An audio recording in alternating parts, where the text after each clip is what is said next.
Do Jornal Público, este é o Soundbite. Ruben Martins. E nesse Soundbite segue a polémica dos exames. Viva Helena Pereira. Olá, Viva. E viva Ana Sá Lopes. Olá, Ruben, estás bem? O Presidente da República fala pouco, mas desta vez falou sobre esta polémica em torno dos exames nacionais. Vamos ouvir António José Seguro. Há um problema, precisa de ser resolvido. E, naturalmente, que os alunos e as famílias não podem sair prejudicados. O Ministro da Educação já se referiu a esse assunto e o desejo do Presidente é que, rapidamente, tudo volte à normalidade.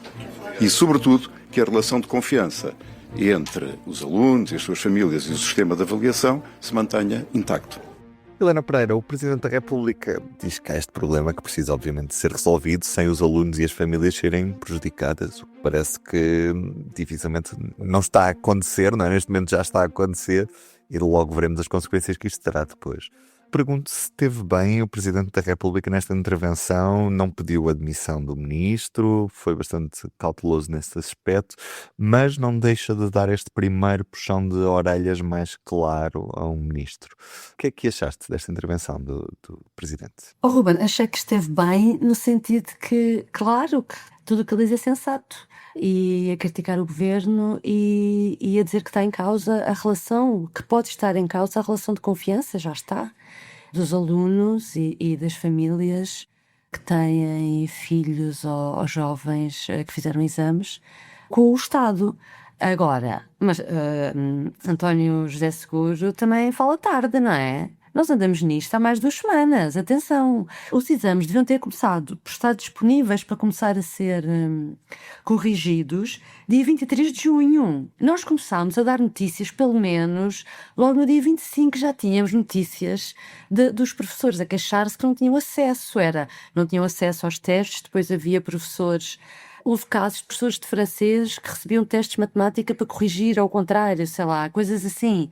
E nós começámos desde o início a falar nisso e chegou... Eu recordava-me disso, mas fui confirmar. Dia 24, no dia seguinte, a que as provas não estavam disponíveis, o Ministro visitou uma escola em que a TSF acompanhou e tentou perguntar-lhe sobre estes problemas e ele recusou falar com os jornalistas sobre o que estava a acontecer. E no dia seguinte houve o primeiro comunicado sobre esta matéria, que não foi do Ministro, foi do Júri Nacional de Exames, a dizer que havia dificuldades técnicas que estavam a ser solucionadas. Portanto, e depois isto arrastou-se com depois as outras notícias, depois tiveram mais eco e que, pronto, toda a gente sabe, ou a maior parte das pessoas já acompanhou. Portanto, o Presidente da República passaram mais de 15 dias e o Presidente da República fala bem, diz que há realmente esse vínculo de confiança que está a ser quebrado e diz que o que ele diz é que o Governo lhe garante que aquilo vai estar pronto dia 17. Não é que ele diz, o Ministro disse, são as declarações nesse sentido do Ministro, mas depois, a determinada altura, diz que vai debater o assunto como um Primeiro-Ministro na próxima reunião semanal, na quinta-feira, como se fosse, quer dizer, dando a entender, pelo menos fiquei na dúvida, mas entendi assim, que seria a primeira vez que o assunto é abordado numa reunião semanal. Não, também espero que não faz muito sentido, mas a forma como o Seguro falou... Parece que é isso. E depois, a outra coisa tem a ver com a última polémica, que isto são várias camadas. A última camada é a história da indemnização das famílias que já têm férias pagas e que agora, por causa da alteração do prazo para a conclusão dos exames, isto tudo pode haver aqui problemas de pessoas que não podem ir de férias nessa altura. E ontem o Ministro diz que as pessoas terão direito à indemnização, embora o prejuízo seja dificilmente comprovado. Hoje, questionado sobre isso, Seguro diz que vai falar justamente deste caso. Deste caso, foi isso que eu percebi. É isso, ele diz que vai falar deste caso em caso particular com o Primeiro-Ministro. Portanto, há aqui uma grande confusão, não se percebe. Ele quis, ao mesmo tempo, desculpa, eu de vez em quando digo Marcelo, em vez de dizer António José Seguro, ia dizer... Está-se habituado ainda. Foram muitos anos. Foram muitos anos, exatamente. Pelo menos, se fosse Marcelo, não tinhas dúvidas que ele já tinha falado há mais tempo, ou achas que não? Não, Marcelo pelo menos teria dito, como ele falava mais, não é? Teria dito, se calhar, revelado mais das conversas ou das expressões ou das tentativas de esclarecimento. Ai, Marcelo diria que já tinha tentado saber não sei o quê naquele dia, quando aconteceu não sei o quê, não era? Era mais assim, era outro estilo. Mas, seguro, quando lhe perguntam se está em causa o lugar do ministro, ele diz que não responde a esse tipo. É engraçado, não responde a esse tipo Mas de aí perguntas. teve muito bem. Eu acho que ele aí teve muito bem. Do género que não me apanha um presidente, eu nunca comentarei esse tipo de coisas, não é? Nem agora nem no futuro. E pronto, e também é uma novidade de posicionamento, porque é a primeira vez que ele é confrontado com isso. Eu acho que seguro pode ele ter falado cedo não falou, mas eu acho que foi a tempo. A declaração é dura. E o facto de, ao contrário do que Marcelo fazia muitas vezes, e acho que o Presidente da República, como seguro prometeu na campanha, só deve falar destas coisas em privado com o Primeiro-Ministro, recusa-se a responder à pergunta se o Ministro está a prazo ou não. Isso eu acho que ele fez muito bem em não responder. Foi o que ele prometeu fazer e é o que está a cumprir. De facto, toda esta declaração é o estilo seguro que, talvez, não vou dizer que esta é a primeira crise do seu mandato, porque na campanha eleitoral tivemos a tempestade Cristina logo a seguir. Aliás, foi um fenómeno onde se percebeu também como é que seria a presidência seguro. O que seguro põe sob a quebra de confiança entre o Estado e os estudantes e os pais dos estudantes é realmente o âmago desta questão.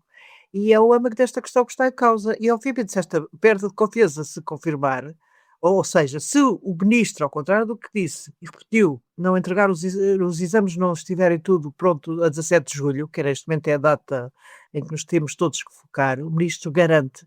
Eu não sei se o próprio ministro aí não se demitir, pelo menos estas entrevistas que ele deu, tanto à CNN, à RTP, da RTP, feita pelo João Reliro Faria, foi uma entrevista bastante dura, do ponto de vista jornalístico, mas em que ele se comprometeu até o fim, com o 17 de julho. Dizendo que é alarmismo, que quem duvida que isso é criar alarmismo, que é impressionante. Disse que tinha havido muito alarmismo no início, tentou desculpar-se, mas também tentou fazer uma operação de relações públicas, que na RTP não lhe correu tão bem como ele queria. Nomeadamente essa parte em que ele diz que já tinha dito que havia indemnizações. Depois, afinal, as indemnizações já são muito difíceis de fazer. Já ficamos, está tudo outra vez em pratos limpos. Quer dizer, porque é que foi inventar as indemnizações se afinal as indemnizações são muito complicadas de atribuir? Neste país é tudo complicado, Ana. Tudo, do princípio ao fim. É o país que se assoa à gravata, não é? Como dizia o Anil. Olha, a não ser que ele vá compensar os professores, dando aos professores, que não são muitos, os que são os que corrigem provas, são acho que 12 mil, não era? Dias de férias. Pode dar, o Estado pode dar.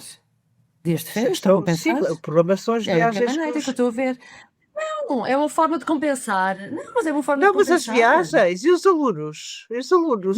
Isso nunca será tudo pago, mas imagina, o Estado pode dar horas extras e dispensá-los em setembro de apresentarem-se ao serviço dia 1, por exemplo, não sei. Mas abriu a porta ao pagamento de indenizações aos alunos, não é? E é isso que o Presidente da República, como falámos há bocado, vai amanhã esclarecer com o Primeiro-Ministro. Imagina pai e mãe, 2 filhos, gastaram uma pipa de massa para fazer uma viagem no dia 16 de julho, que obviamente o que seria normal é logo a seguir aos exames marcar. Ninguém imaginava esta catástrofe. Quer dizer, e o Estado já se percebeu por esta declaração do Ministro que vai ser muito difícil, que afinal, num dia diz que indeniza, no outro dia diz que vai ser muito difícil de comprovar. E o Estado não deixa de ter um compromisso anual para com os alunos de publicar os resultados no dia em que se compromete e, portanto, a falha nunca poderá estar do lado dos pais e dos alunos. O problema é apurar tudo isto depois, mas o Ministro abriu a porta a indenizações. Disse claramente que haveria ressarcimento, que os alunos e os pais seriam ressarcidos, quer dizer, afinal agora já não é possível. Devem precisar da fatura do hotel que não pagaram porque não foram, não é? Uma confusão assim muito abstrata. Exatamente, ou então é surreal. Bem, e está feito por hoje neste Soundbite. Um beijinho, até amanhã. Um beijinho até amanhã. Beijinho, até amanhã.